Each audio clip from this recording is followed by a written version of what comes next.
Hi guys, so glad you're joining us today.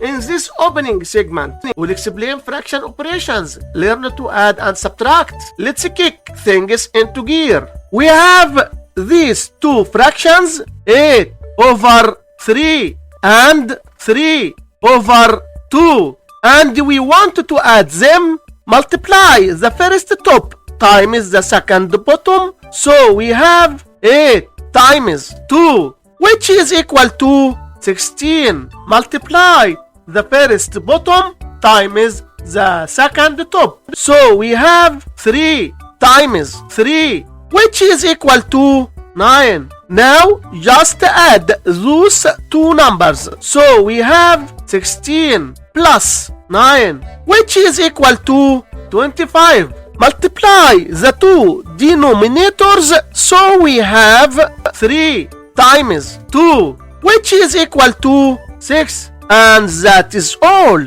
Thanks for watching. Make sure to like and subscribe for more.